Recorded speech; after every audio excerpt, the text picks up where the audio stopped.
स्वागत है आप सभी का मेरे इस चैनल सुश्रवण पर। मेरा नाम है सुयंक राजवैद्य और हम इस चैनल पर सुनते हैं प्यारी प्यारी कहानियाँ और उपन्यास।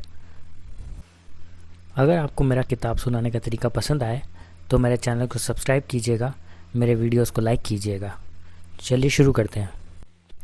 आज हम सुनने जा रहे हैं जयशंकर प्रसाद द्वारा लिखा हुआ नाटक कामना का तृतीय तथा अंतिम भाग। नवीन नगर के एक भाग में आचार्य दंभ का घर। क्रूर, दुर्वृत्त, प्रमदा और दंभ। निर्जन प्रांतों में गंदे झोपड़े, बिना प्रमोद की रातें, दिन भर कड़ी धूप में परिश्रम करके मृतकों की सी अवस्था में पड़ रहना, संस्कृति विहीन, धर्म विहीन जीवन। तुम लोगों का मन तो अवश्य ऊब गया होगा। प्रमदा: आचार्य, कहीं मदिरा की गोष्ठी के उपयुक्त स्थान नहीं, संकेत ग्रहों का भी अभाव, उजड़े कुंज, खुले मैदान और जंगल, शीत, वर्षा तथा ग्रीष्म की सुविधा का कोई साधन नहीं, कोई भी विलासशील प्राणी कैसे सुख पावे। दंभ: इसलिए तो नवीन नगर निर्माण की मेरी योजना सफल हो चली है। झुंड के झुंड लोग इसमें आकर बसने लगे हैं। जैसे मधुमक्खियाँ अपने मधु की रक्षा के लिए मधु चक्र का सृजन करती हैं, वैसे इस नगर में धर्म और संस्कृति की रक्षा होगी। नवीन विचारों का यह केंद्र होगा।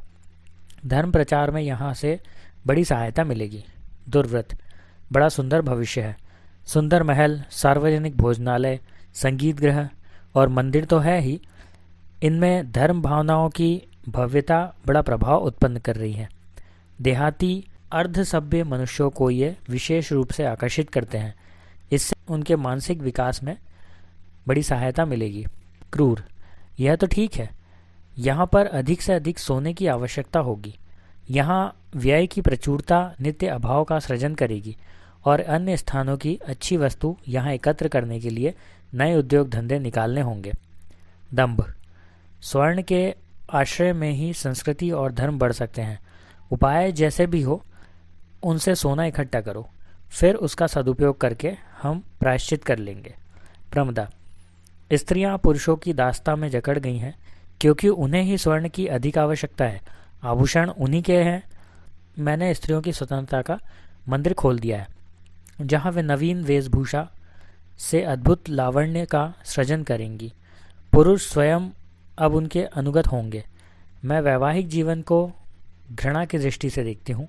उन्हें धर्म भवनों की देवदासी बनाऊंगी। दुर्व्रत: और यहाँ कौन उसे अच्छा समझता है, पर मैंने कुछ दूसरा ही उपाय सोच लिया है। क्रूर: वह क्या? दुर्व्रत: इतने मनुष्यों के एकत्र रहने में सुव्यवस्था की आवश्यकता है। नियमों का प्रचार होना चाहिए। इसलिए इस धर्म भवन से समय समय पर व्यवस्था निकलेगी। वे अधिकार उत्पन्न करेंगी और जब उनमें विवाद उत्पन्न होगा तो हम लोगों का लाभ ही होगा। नियम न रहने से विश्रृंखलता जो उत्पन्न होगी। क्रूर: प्रमदा के विचार से विलास के परिणाम स्वरूप रोग भी उत्पन्न होंगे। इधर अधिकारियों को लेकर झगड़े भी होंगे, मारपीट भी होगी। तो फिर मैं औषधि और शस्त्र चिकित्सा के द्वारा अधिक से अधिक सोना ले सकूंगा। प्रमदा: परंतु आचार्य की अनुमति क्या है? दुर्व्रत: आचार्य होंगे व्यवस्थापक, फिर तो अवस्था देखकर ही व्यवस्था बनानी पड़ेगी। दंभ: संस्कृति का आंदोलन हो रहा है। उसकी कुछ लहरें ऊंची हैं और कुछ नीची। यह भेद अब फूलों के द्वीप में छिपा नहीं रहा। मनुष्य मात्र के बराबर होने के कोरे असत्य पर से अब विश्वास उठ चला है। उसी भेदभाव को लेकर समाज अपना नवीन सृजन कर रहा है। मैं उसका संचालन करूंगा। दुर्व्रत: परोपकार और सहानुभूति के लिए समाज की अत्यंत आवश्यकता है। दंभ: योग्यता और संस्कृति के अनुसार श्रेणी भेद हो रहा है। जो समुन्नत विचार के लोग हैं उन्हें विशिष्ट स्थान देना होगा। धर्म, संस्कृति और समाज की पदोन्नति के लिए अधिकारी चुनने जाएंगे।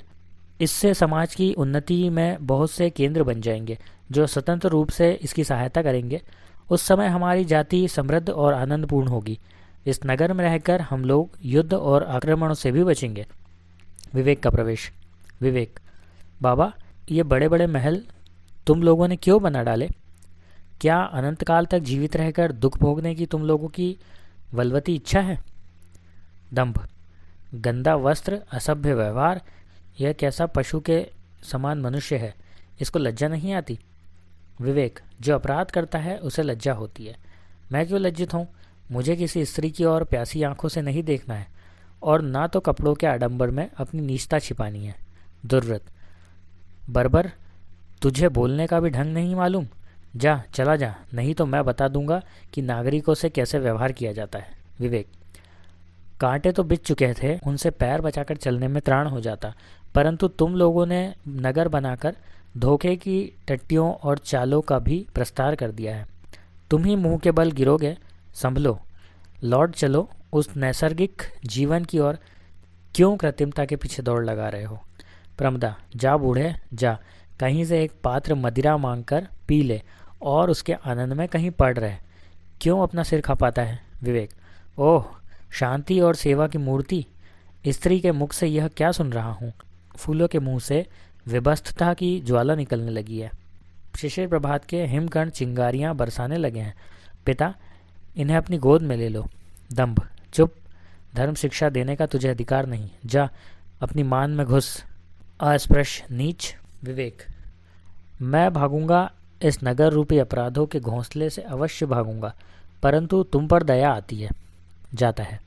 दंभ, गया, सिर दुखने लगा। इस बकवादी को किसी ने रोका भी नहीं। दुर्व्रत, इन्हीं सब बातों के लिए नियम की व्यवस्था की आवश्यकता है। प्रमदा, जाने दो, कुछ मदिरा का प्रसंग चले। देखो, वे नागरिक आ रहे हैं। मद्यपात्र लिए हुए नागरिकों और स्त्रियों का प्रवेश, सबका पान और नृत्य। पट परिवर्तन। स्कंधावार में पट मंडप। कामना रानी। कामना, प्रकृति शांत है, हृदय चंचल है। आज चांदनी का समुद्र बिछा हुआ है। मन मछली के समान तैर रहा है, उसकी प्यास नहीं बुझती। अनंत नक्षत्र लोक से मधुर वंशी की झनकार निकल रही है, परंतु कोई गाने वाला नहीं है, किसी का स्वर नहीं मिलता। दासी, प्यास। संतोष का प्रवेश। कामना, कौन? संतोष? संतोष, हाँ रानी। कामना, बहुत दिनों पर दिखाई पड़े। संतोष, हाँ रानी। कामना, किधर भूल पड़े? अब क्या डर नहीं लगता? संतोष, लगता है रानी। कामना, कुछ संकोच से, फिर भी किस साहस से यहाँ आए? संतोष, मुस्कुराकर, देखने के लिए कि मेरी आवश्यकता अभी है कि नहीं। कामना, परिहास न करो संतोष। संतोष, परिहास कभी नहीं। जब हृदय ने पराभव स्वीकार करके विजयमाला तुम्हें पहना दी और तुम्हारे कपोलों पर उत्साह की लहर खेल रही थी, उसी समय तुमने ठोकर लगाकर मेरी सुंदर कल्पना को स्वप्न कर दिया। रमणी का रूप कल्पना का प्रत्यक्ष, संभावना की साकारता, और दूसरे अतीन्द्रिय रूपलोक, जिसके सामने मानवीय महत अहम भाव लौटने लगता है, जिस पिछल भूमि पर स्खलन विवेक बनकर खड़ा होता है, जहाँ प्राण अपनी अतृप्त अभिलाषा का आनंद निकेतन देखकर पूर्ण वेग से धमनियों से दौड़ने लगता है, जहाँ चिंता विस्मृत होकर विश्राम करने लगती है, वहीं रमणी का तुम्हारा रूप देखा था।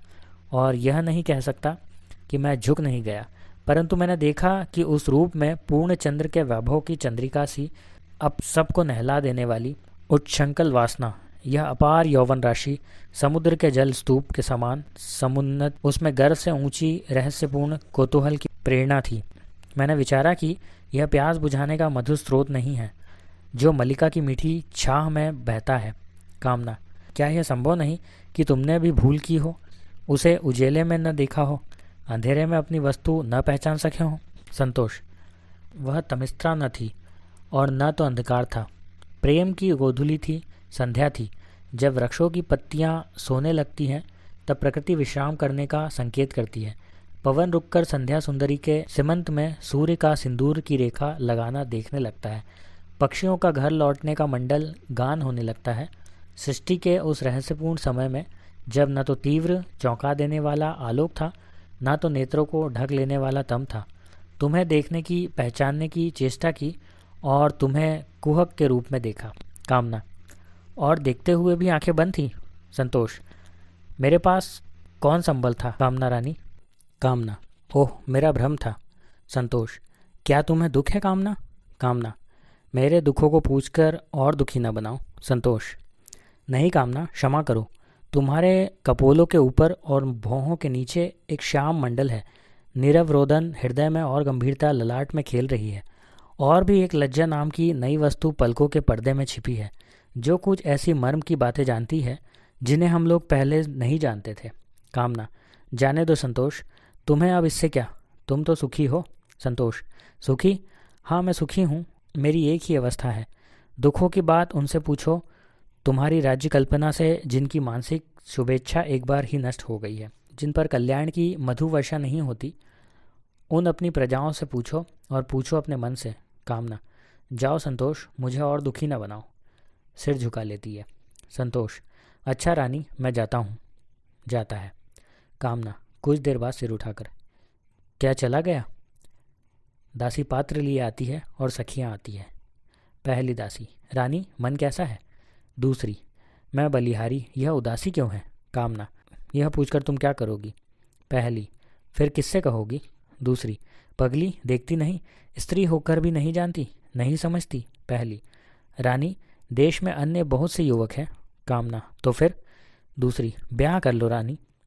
कामना, चुप मूर्ख, मैं पवित्र कुमारी हूँ। मैं सोने से लदी हुई परिचारिकाओं से घिरी हुई अपने अभिमान साधना की कठिन तपस्या करूँगी। अपने हाथों से जो विडंबना मोल ली है उसका प्रतिफल कौन भोगेगा?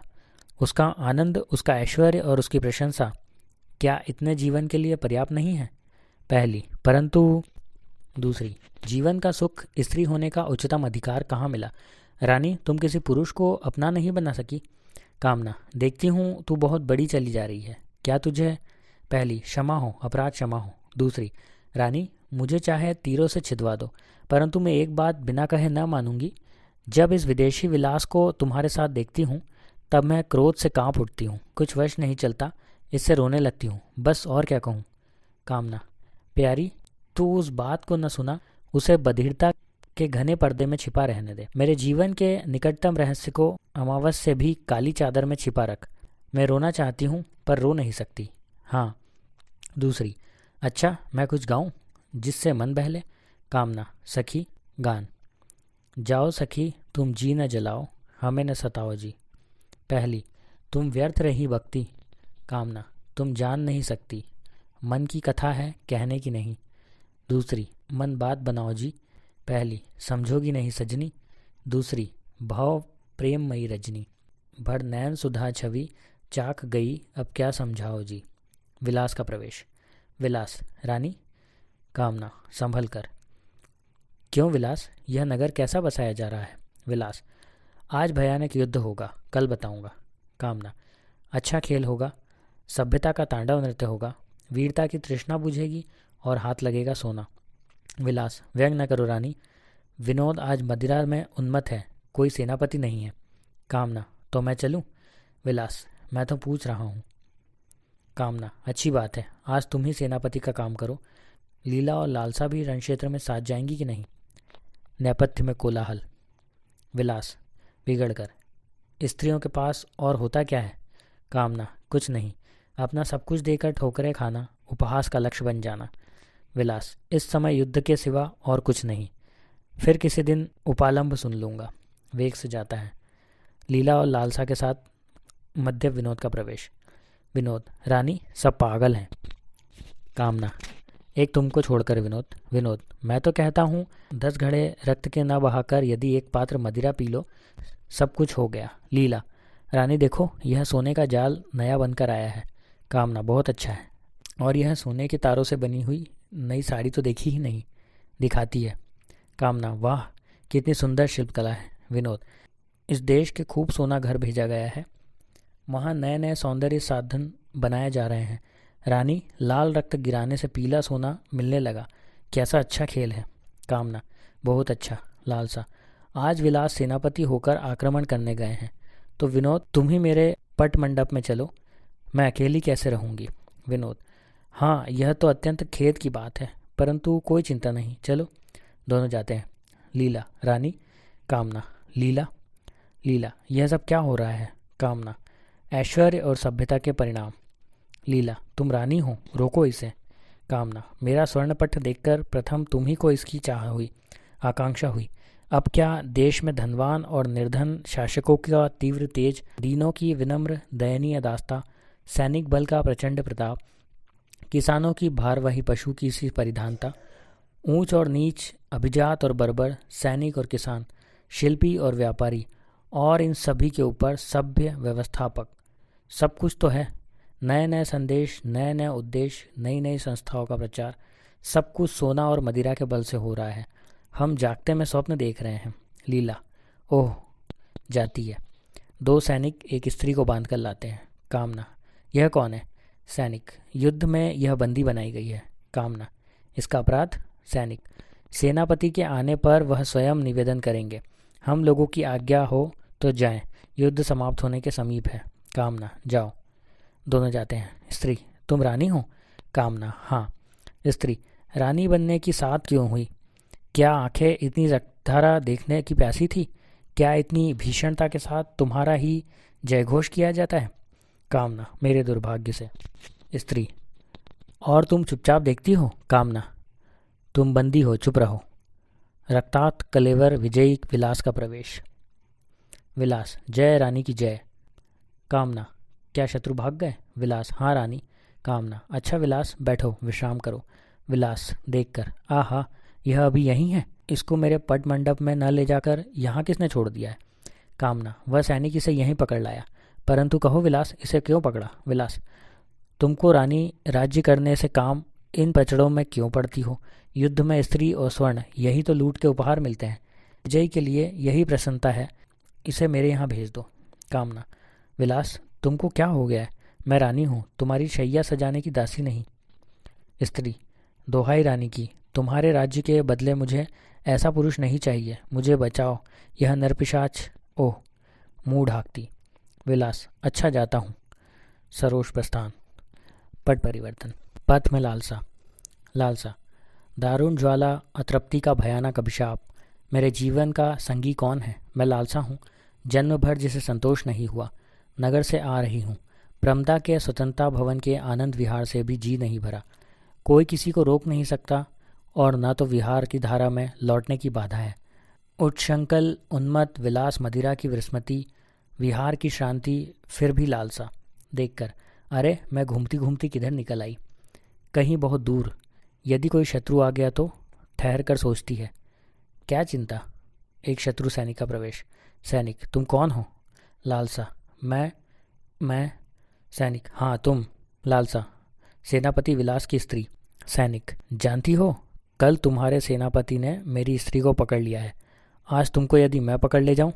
लालसा मुस्कुराकर, कहाँ ले जाओगे? सैनिक, यह क्या? लालसा, कहाँ चलूं? पूछती तो हूँ। तुम्हारे सदृश पुरुष के साथ चलने में किस सुंदरी को शंका होगी? सैनिक, इतना अधपतन? हम लोगों ने तो समझा था कि तुम्हारे देश के लोग केवल स्वर्ण लोलुप श्रृंगाल ही हैं, परंतु नहीं, तुम लोग तो पशुओं से भी गए बीते हो। जाओ। लालसा, तो क्या तुम चले जाओगे? मेरी ओर देखो। सैनिक, छी, देखने के लिए बहुत सी उत्तम वस्तुएं हैं। सरल शिशुओं की निर्मल हंसी, शरद का प्रसन्न आकाशमंडल, वसंत का विकसित कानन, वर्षा की तरंगिणी धारा, माता और संतानों का विनोद, देखने से जिसे छुट्टी हो वह तुम्हारी ओर देखे। लालसा, तुम्हारे वाक्य मेरी कर्मेंद्रियों को मांग रहे हैं। मैं कैसे छोड़ दूं, कैसे न दूं? ठहरो, मुझे इस संपूर्ण मनुष्यत्व को आंखों से देख लेने दो। सैनिक, जाओ रमणी, लौट जाओ, तुम्हारा सेना निवेश दूर है। लालसा, फिर तुम्हें इतने रूप की क्या आवश्यकता थी जब हृदय ही न था? तिरस्कार से देखता हुआ सैनिक जाता है। लालसा खुद से, चला जाएगा? यूँ नहीं, प्रकट। अच्छा तो सुनो, क्या तुम अपनी स्त्री को भी नहीं छुड़ाना चाहते? सैनिक, लौटकर, अवश्य छुड़ाना चाहता हूँ, प्राण भी देकर। लालसा, तुम्हारे शिष्ट आचरण का प्रतिदान करूँगी। चलोगे? डरते तो नहीं? दोनों जाते हैं। विलास का प्रवेश। विलास, यह उन्मत्त विलास। लालसा, वक्ष स्थल में प्रबल पीड़ा। ओह अविश्वासिनी स्त्री, तूने मेरे पद की मर्यादा, वीरता का गौरव और ज्ञान की गरिमा सब डुबा दी। जी चाहता है इस अतृप्त हृदय में छुरा डालकर नचा दूं। ठहर कर, परंतु विलास, विलास, तुझे क्या हो गया? तुझे इससे क्या? राज्य यदि करना है तो इन छोटी छोटी बातों पर क्यों ध्यान देता है? अपनी प्रतिभा से शासन कर। विवेक आता है। विवेक, आहा, मंत्री और सेनापति महाशय नमस्कार।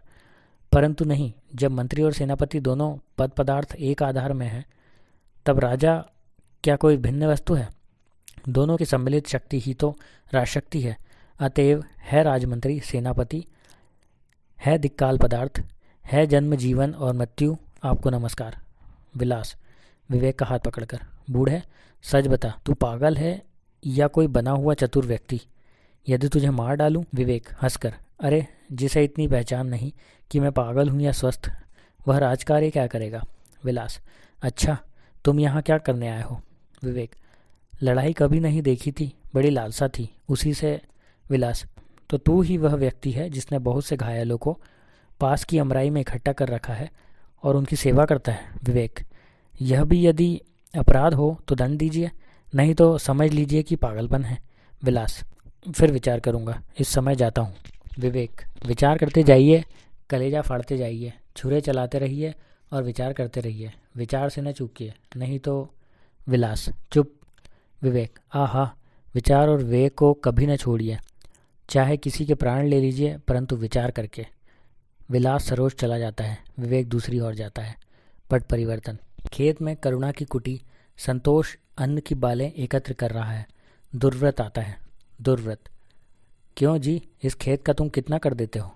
संतोष कर? दुर्व्रत हाँ, रक्षा का कर। संतोष क्या इस मुक्त प्राकृतिक दान में भी किसी आपत्ति का डर है? और क्या उन आपत्तियों से तुम किसी प्रकार की इनकी रक्षा भी कर सकते हो?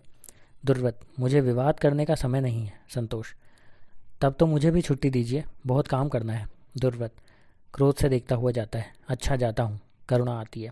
करुणा भाई, तुम्हें काम करते हुए विलंब हुआ, थक गए होंगे, चलो कुछ खा लो। संतोष बहन, इस गार्ड को भीतर धर दूँ तो चलूँ? परिश्रम से थका हुआ संतोष बोझ उठाता है, गिर पड़ता है, उसके पैर में चोट आती है। करुणा उसे उठाकर भीतर ले जाती है।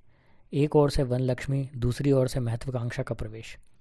वन लक्ष्मी देखो, तुम्हारी कर लेने की प्रवृत्ति ने अन्नों के सत्व को हल्का कर दिया। कृषक थकने लगे हैं, खेतों को सींचने की आवश्यकता हो गई, उर्वरा पृथ्वी को भी कृत्रिम बनाया जाने लगा है। महत्वाकांक्षा विलास के लिए साधन कहाँ से आवेंगे? यह जंगलीपन है। महत्वाकांक्षा अकर्मण्य होकर प्रकृति की पराधीनता क्यों भोग करें? जब शक्ति है फिर अभाव क्यों रह जाए? वन लक्ष्मी विलास की महत्वाकांक्षा तुम्हारा कहीं अंत भी है? कब तक और कहाँ तक तुम मानव जाति को झगड़ते देखना चाहती हो? महत्वाकांक्षा प्रकृति अपनी सीमा क्यों नहीं बनाती? फूलों की कोमलता और उनका सौरभ एक ही प्रकार का रहने से भी तो काम चल जाता। फिर इतनी शिल्पकला, पंखुड़ियों की भिन्नता, रंग की सजावट क्यों? तब हम अनंत साधनों से अपने सुख को अधिकाधिक संपूर्ण क्यों न बनाएं?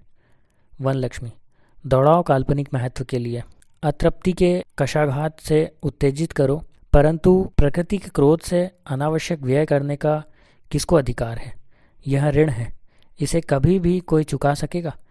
प्राकृतिक पदार्थों को अपव्यय करके भावी जनता को दरिद्र ही नहीं बनाया जा रहा है, प्रत्युत उनकी वृत्ति का उद्गम ही बंद कर देने का उपक्रम है। वे अपने पूर्वजों के इस ऋण को चुकाने के लिए भूखों मरेंगे। महत्वाकांक्षा मरे? कौन निर्बलों का जीवन अच्छा समझता है? देखो यही न संतोष और करुणा, इनकी क्या अवस्था है। वन लक्ष्मी इन पर तुम्हें दया नहीं? ये सच्चे हैं, सृष्टि की अमूल्य संपत्ति हैं, इनकी रक्षा करो। महत्वाकांक्षा हंसती है, तुम सरल हो। वन लक्ष्मी तुम कुटिलता में ही सौंदर्य देखती हो। महत्वाकांक्षा तरल जल की लहरें भी सरल नहीं, बांकपन ही तो सौंदर्य है, मैं उसी को मानती हूँ। करुणा और संतोष सृष्टि की दुर्बलताएं हैं, मेरे पास उनके लिए सहानुभूति नहीं जाती है। वन लक्ष्मी मेरा मृदुल कुटुंब, मेरा कोमल श्रृंगार इस क्रूर महत्वाकांक्षा में झुलस रहा है, मैं उन्हें आलिंगित करूंगी।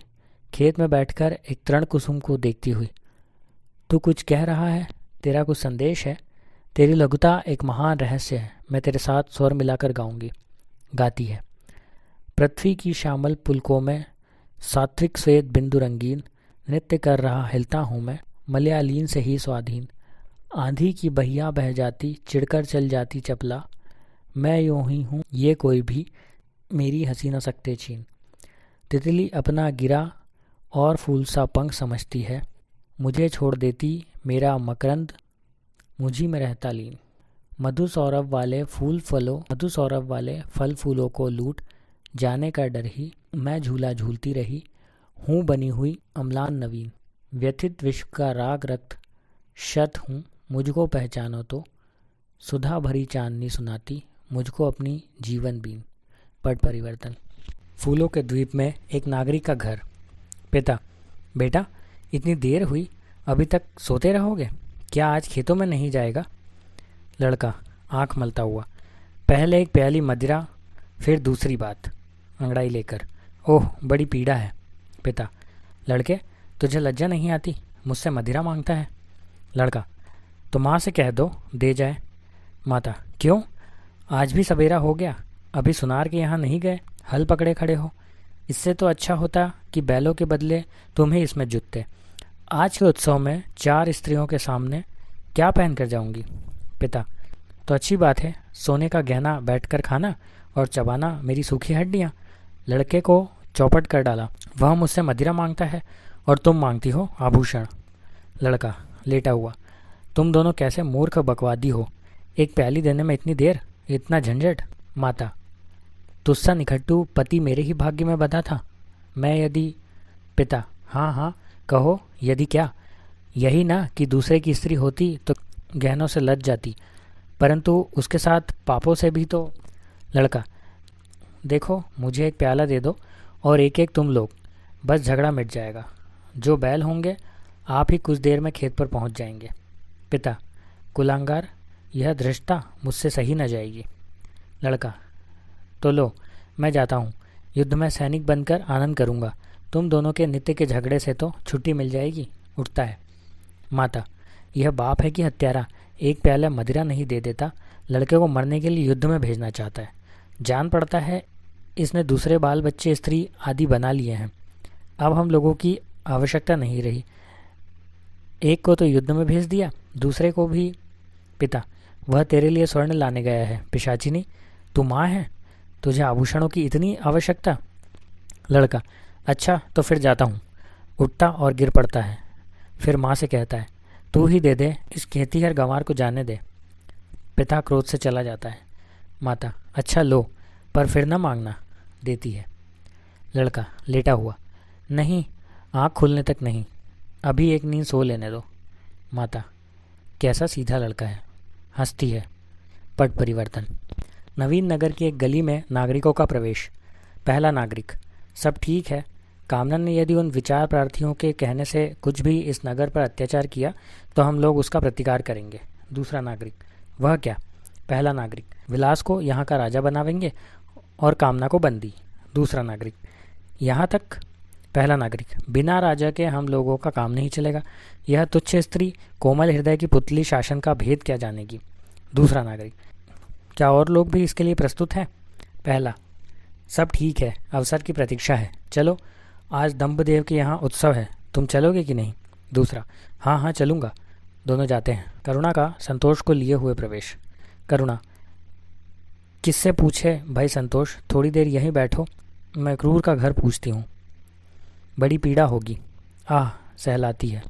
संतोष, करुणे, मैं तुम्हारे अनुरोध से यहाँ चला आया हूँ, मुझे तो इस वैद्य का नाम से भी निर्वेद होता है। करुणा, मेरे लिए भाई, मेरे लिए, बैठो मैं आती हूँ। जाती है। एक नागरिक का प्रवेश। नागरिक संतोष को देखकर, तुम कौन हो जी? संतोष, मनुष्य और दुखी मनुष्य। नागरिक, तब यहाँ क्या है जो किसी के घर पर बिना पूछे बैठ गए? संतोष, यह भी अपराध है, मैं पीड़ित हूँ, इसी से थोड़ा विश्राम करने के लिए बैठ गया हूँ। नागरिक, अभी नगर रक्षक तुम्हें पकड़कर ले जाएगा, क्योंकि तुमने मेरे अधिकार में हस्तक्षेप किया है, बिना मेरी आज्ञा लिए यहाँ बैठ गए। क्या यह कोई धर्मशाला है? संतोष, मैं तो प्रत्येक गृहस्थ के घर को धर्मशाला के रूप में देखना चाहता हूँ, क्योंकि इसे पापशाला कहने में संकोच होता है। नागरिक, देखो इस दुष्ट की अपराध भी करता है और गालियाँ भी देता है, उठ जाए यहाँ से, नहीं तो धक्के खाएगा। संतोष, हे पिता, तुम्हारी संतान इतनी बढ़ गई है। नागरिक, क्या हिस्सा भी लेगा? उठ उठ चल। संतोष, भाई मैं बिना किसी के अवलंब के चल नहीं सकता, मेरी बहन आती है, मैं चला जाऊँगा। नागरिक, क्या तेरी बहन? संतोष, हाँ। नागरिक, स्वागत, आने दो, देखा जाएगा। दौड़ती हुई करुणा का प्रवेश। पीछे मध्यम दुर्व्रत।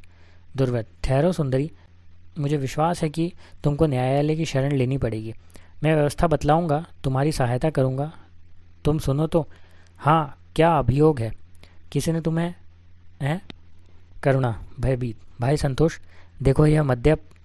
दुर्व्रत, चलो तुम्हें भी पिलाऊंगा। बिना किसी के न्याय की बारीकियां नहीं सूझती। हाँ तो फिर एक चुंबन भी लिया, यही ना। करुणा, नीच दुराचारी।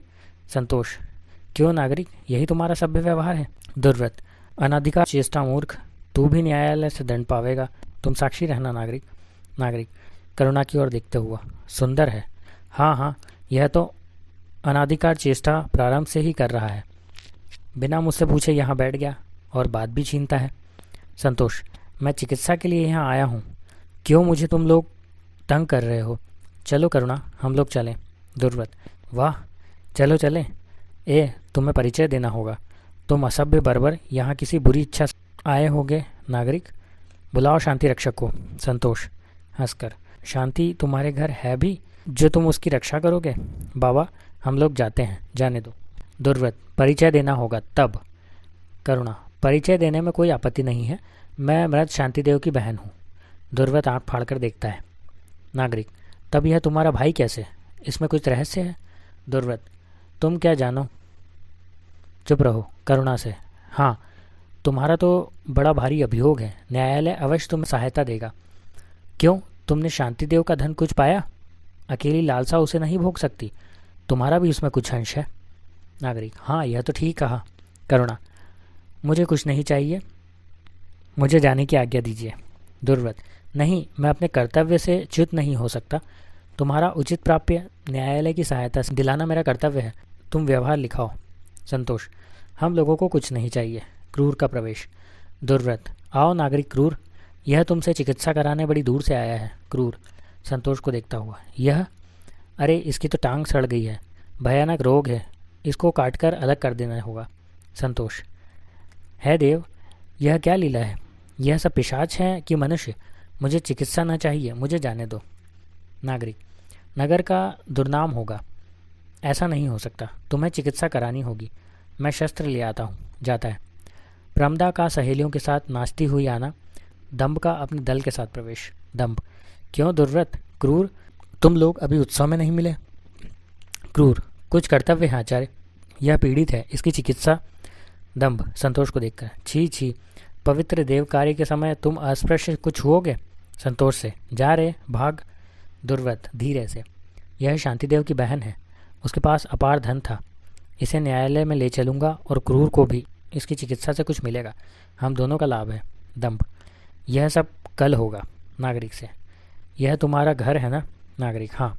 दंभ, आज इसे तुम अपने यहाँ रखो, कल इसकी चिकित्सा होगी, और प्रमदा, इस सुंदरी को देवदासियों के दल में सम्मिलित कर लो, इसके लिए न्यायालय का प्रबंध कल किया जाएगा, आज पवित्र दिन है, केवल उत्सव होना चाहिए।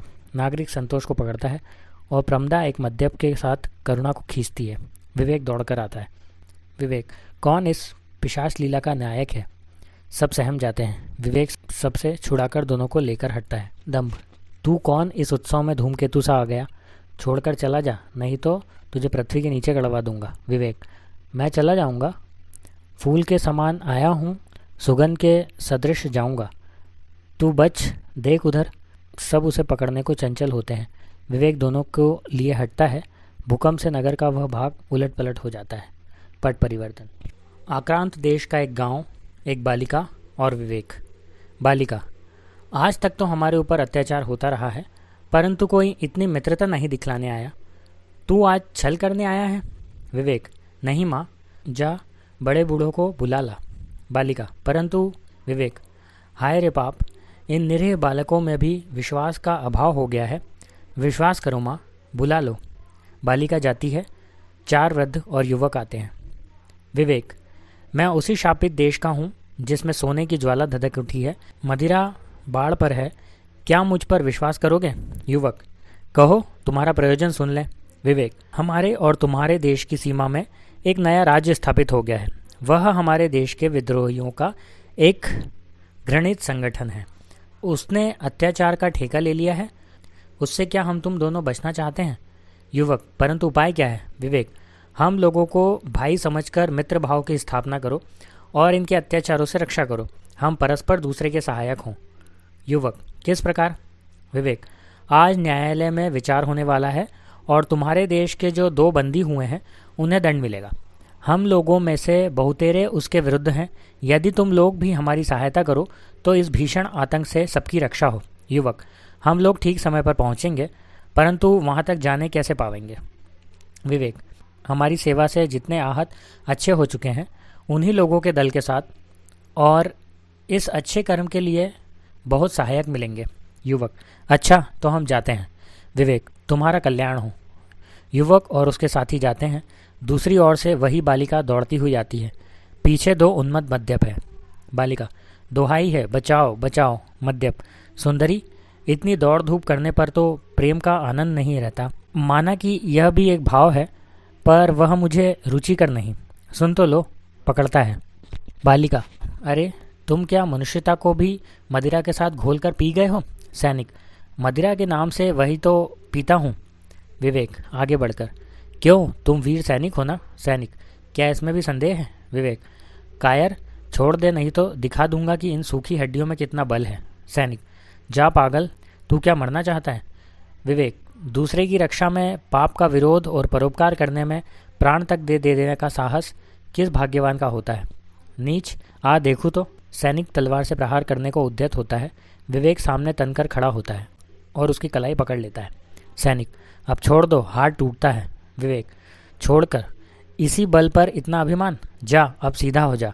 देश का कलंक धोने में हाथ बटा, कल परीक्षा होगी। सैनिक: पिता, क्षमा करो, जो आज्ञा होगी। मैं और मेरे साथी सब वहीं करेंगे। विवेक: स्मरण रखना। दोनों सिर झुकाकर जाते हैं। पट परिवर्तन। सैनिक न्यायालय, रानी और सैनिक लोग बैठे हैं। एक ओर से विलास, दूसरी ओर से लालसा का प्रवेश। विलास: रानी, यह बंदिनी स्त्री बड़ी भयानक है। हमारी सेना के समाचार लेने आई थी। इसको दंड देना चाहिए। लालसा: और एक व्यक्ति मेरे मंडप में भी है, वह भी कुछ ऐसा ही जान पड़ता है। दोनों का साथ ही विचार हो। रानी के संकेत करने पर 4 सैनिक आते हैं और दोनों को ले आते हैं। शत्रु सैनिक और स्त्री दोनों एक दूसरे को देखकर चित्कार करते हैं। विलास: यह स्त्री प्राणदंड के योग्य है। इसने सेना का सब भेद जान लिया था। यदि यह पकड़ न ली जाती तो उस दिन के युद्ध में हम लोगों को पराजित होना पड़ता। लालसा: और सीमा पर मैं इस पुरुष से मिली। यदि मैं इसे भुलावा देकर न ले आती, यह मेरा बड़ा अपमान करता, जो इस जाति के लिए कलंक की बात होती। रानी: विलास? विलास: कुछ नहीं रानी, इन्हें प्राणदंड। लालसा: इनसे पूछने की क्या आवश्यकता है? हम लोगों का कहना ही क्या इसके लिए यथेष्ट प्रमाण नहीं है? सब सैनिक: हाँ हाँ, सेनापति का अनुरोध अवश्य माना जाए। कामना: तब मुझे कुछ कहना नहीं है। विलास सैनिकों से: दोनों को इसी वृक्ष से बांधो और तीर मारो। स्त्री: क्यों शत्रु सेनापति? स्त्री पर अत्याचार न कर पाने पर उसका प्राण लेना ही न्याय है। परंतु प्राण तुम ले सकते हो, मेरा अमूल्य धन नहीं। शत्रु सैनिक: सुंदरी लालसा, तुम स्त्री हो या पिशाचिनी? लालसा: जा जा मर। दोनों को बांधकर तीर मारे जाते हैं। कई प्रार्थियों का प्रवेश। सैनिक: रानी, द्वेष ने मुझे सोते में छुरा मारकर घायल किया है, न्याय कीजिए।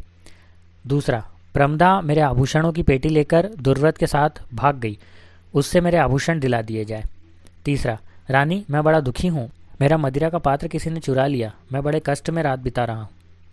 चौथा: नवीना मेरी विश्वास पात्र प्रेमिका बनकर गहने के लोभ से स्वर्ण भूति के साथ जाने के लिए तैयार है, उसे समझा दिया जाए, अन्यथा मैं आत्महत्या करूँगा। पांचवा: रानी, मेरा लड़का सब धन बेचकर मदिरा पी जाता है, उससे मेरा संबंध छुड़ा दिया जाए। एक स्त्री: मुझे विश्वास देकर कौमार भंग करके अब यह मद्यप मुझसे ब्याह नहीं करता। एक दूत प्रवेश करके: जिस नवीन नगर की प्रतिष्ठा कुछ लोगों ने की थी, उसमें बहुत से अपराधी जाकर छिपे थे। वह नगर भूकंप से भूगर्भ में चला गया। रानी: ठहरो, मुझे पागल न बनाओ। अपराधों की आंधी, चारों ओर कुकर्म। ओह! एक 8 वर्ष का बालक दौड़ा आता है और दंडितों के शवों पर गिर पड़ता है। कामना उठकर खड़ी हो जाती है। कामना: बालक, तुम कौन हो? बालक रोता हुआ: मेरी माँ, मेरे पिता। कामना: क्यों विलास, यह क्या हुआ? लालसा: ठीक हुआ। कामना: लालसा, चुप रहो, तुम न मंत्री हो और न सेनापति। लालसा: हाँ, मैं कुछ नहीं हूँ। तो फिर? विलास: उन्हें उपयुक्त दंड दिया गया। कामना: यदि राजकीय शासन का अर्थ हत्या और अत्याचार है तो मैं व्यर्थ रानी बनना नहीं चाहती।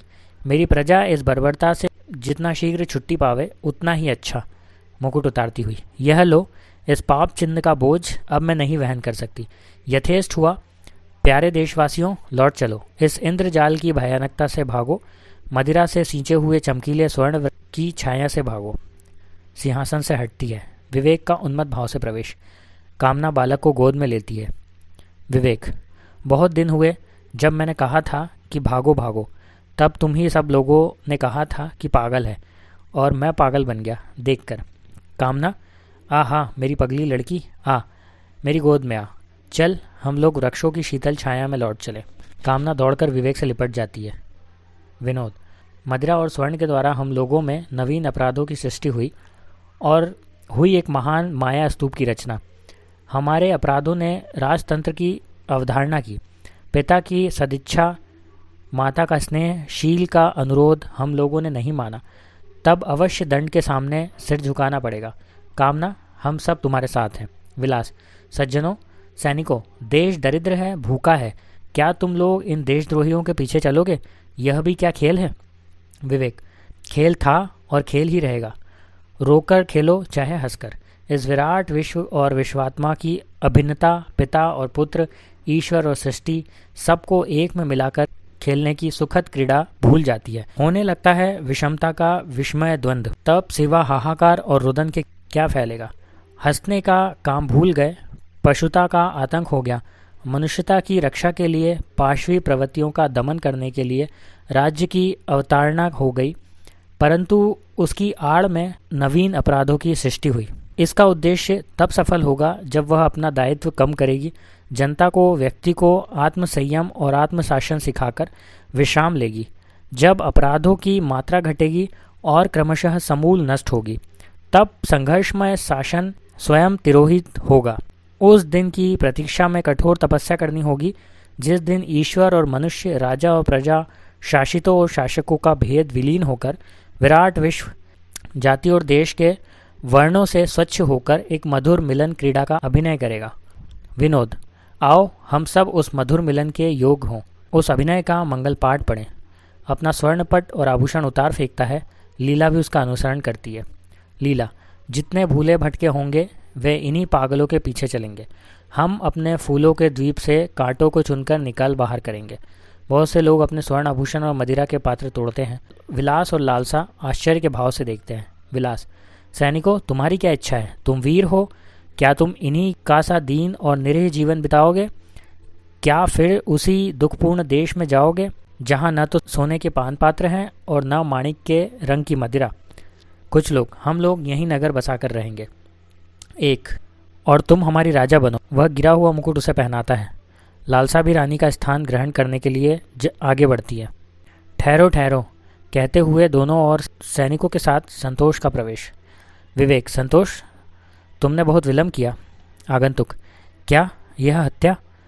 तुम हत्या करके भी यह साहस करते हो कि हम लोग तुम्हें सर्वस्व माने?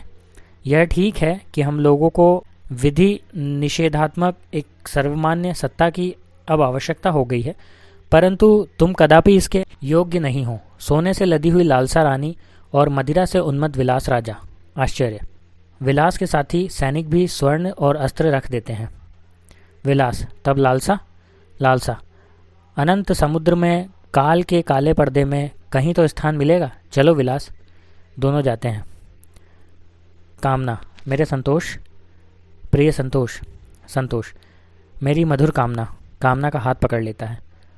परिवर्तित दृश्य, समुद्र में नौका, ऊपर विलास और लालसा। सब नागरिक उस पर स्वर्ण फेंकते हैं। नाव डगमगाती है। लालसा का रुदन। सोने से नाव डूबी, अब नहीं बस। तुमुल तरंग, परिवर्तित दृश्य में अंधकार, दूसरी ओर आलोक, फूलों की वर्षा। संवेद स्वर से गान। खेल लो नाथ विश्व का खेल, राजा बनकर अलग न बैठो, बनो नहीं अनमेल। वही भाव फिर लेगी जनता, भूल जाएगी सारी समता। कहाँ रही प्यारी मान बता, बड़ी फूट की बेल। रुदन दुख तम निशा निराशा, इन द्वंद्व का मिटे तमाशा। स्मित आनंद ऊषा ओ, आशा एक रहे करमेल। हम सब हैं हो चुके तुम्हारे, तुम भी अपने होकर प्यारे। आओ बैठो साथ हमारे, मिलकर खेलें खेल। खेल लो नाथ विश्व का खेल। यवनी का पतन।